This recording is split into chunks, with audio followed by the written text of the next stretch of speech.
జమ్మూ కాశ్మీర్లో బీజేపీ లెక్కలు తప్పాయి. జమ్మూలో బీజేపీకి ఊహించని పరాజయం ఎదురైంది. 26 స్థానాల్లో మాత్రమే ఆధిక్యంలో బీజేపీ ఉంది. జమ్మూ కాశ్మీర్లో కాంగ్రెస్ ఎన్సీ కూటమి మ్యాజిక్ ఫిగర్ దాటింది.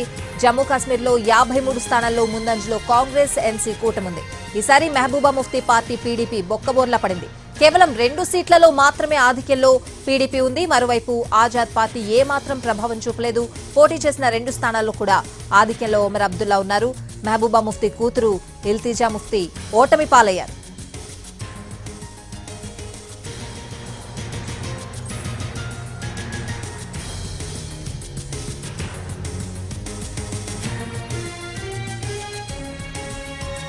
జమ్మూ కాశ్మీర్లో బీజేపీ లెక్కలు తప్పాయి. జమ్మూలో బీజేపీకి ఊహించని పరాజయం ఎదురైంది. 26 స్థానాల్లో మాత్రమే ప్రస్తుతం బీజేపీ ఆధిక్యంలో ఉంది. జమ్మూ కాశ్మీర్లో కాంగ్రెస్ ఎన్సీ కూటమి మ్యాజిక్ ఫిగర్ దాటింది.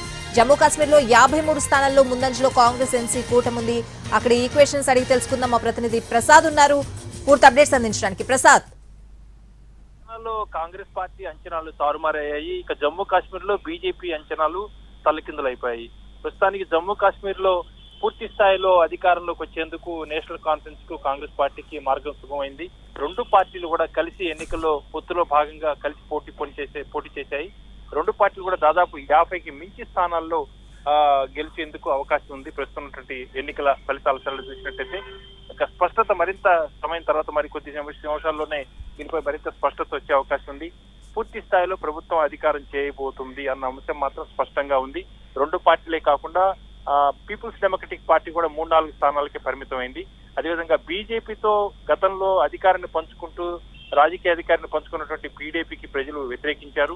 బీజేపీతో ఎవరైతే అంటకాశారని చెప్పి ఒక అభిప్రాయం ఏర్పడిందో ప్రజలంతా కూడా పూర్తిగా నిరాకరించారు.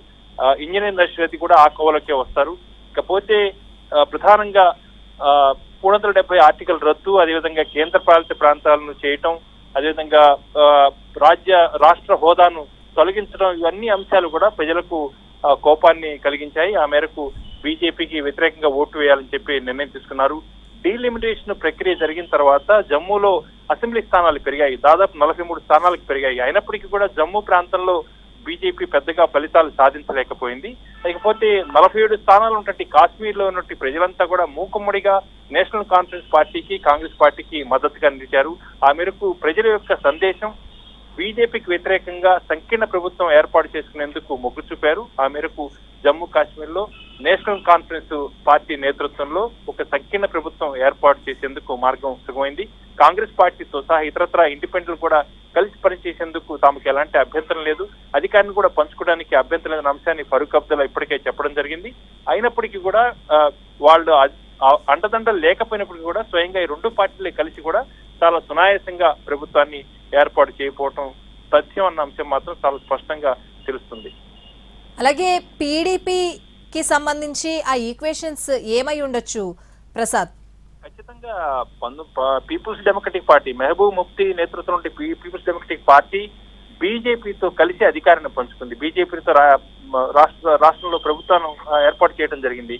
అయితే కొంతకాలం తర్వాత బీజేపీ ఆ మద్దతును ఉపసంహరించడంతో ఆ తర్వాత 1 సంవత్సరానికే 370 ఆర్టికల్ రద్దు, దాంతో పాటు కేంద్ర పాలిత ప్రాంతాలు కావడం, ఇవన్నీ కూడా ఈ పరిణామాలన్నీ కూడా ప్రజలకు నచ్చలేదు. వీటిని దృష్టిలో పెట్టుకుని బీజేపీకి వ్యతిరేకంగా ఓటేయాలని చెప్పి కాశ్మీర్ లోయలో ప్రజలు నిర్ణయం తీసుకున్నారు. ఈ 2 ప్రాంతాల్లో ఉన్నటువంటి తారతమ్యాన్ని దృష్టిలో పెట్టుకుని అధికారం గనక ఏమాత్రం కూడా కుర్చీ పార్టీలో చేజారే అవకాశం ఉంటే దాన్ని దక్కించుకునేందుకు గాను గవర్నర్ కు అదనంగా ఒక అధికారాన్ని కూడా ఇవ్వడం జరిగింది. దాదాపు 5 మంది సభ్యులను అసెంబ్లీకి నామినేట్ చేసేందుకు కూడా ఆ మేరకు అధికారం, ప్రత్యేకించి లెఫ్టినెంట్ గవర్నర్ కు అధికారాలు ఇచ్చారు.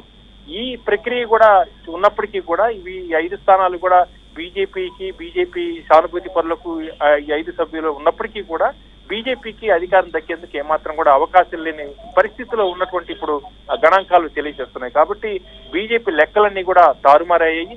ఈ గవర్నర్ కి ఇచ్చిన అధికారంలో 2 ఇతరు కాశ్మీర్ పండితులు, అదేవిధంగా మరొక 2 మహిళలు, అదేవిధంగా పాక్ ఆక్రమిత కాశ్మీర్ నుంచి అక్కడి నుంచి వచ్చి జమ్మూ కాశ్మీర్ లో స్థిరపడినటువంటి వారికి 1 స్థానం.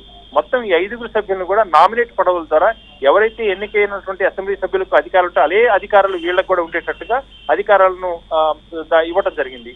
అయినప్పటికీ కూడా ఈ 5 కూడా బీజేపీకి మద్దతుగా ఉన్నప్పటికీ కూడా ప్రభుత్వాన్ని ఏర్పాటు చేసే సంఖ్య ఏమాత్రం కూడా రాలేకపోయింది. ఆ మేరకు ఇటు 43 స్థానాల్లో జమ్మూ ప్రాంతంలో కూడా అధిక స్థానాల్లో బీజేపీ గెలుచుకోలేకపోయింది. ఇటు 47 స్థానాల్లో ఉన్నటువంటి కాశ్మీర్ లో ప్రజలంతా కూడా బీజేపీకి వ్యతిరేకంగా ఓటు వేశారు. కాబట్టి బీజేపీ లెక్కలన్నీ కూడా జమ్మూ కాశ్మీర్ లో తప్పాయి. ఆ మేరకు బీజేపీ ఓటమి అంగీకరించింది. అయితే ఇది నేషనల్ కాన్ఫరెన్స్ కాంగ్రెస్ పార్టీ గెలుపు కంటే కూడా ఇది బీజేపీ ఓటమిగానే మనం పరిగణించాల్సి ఉంటుంది. రైట్.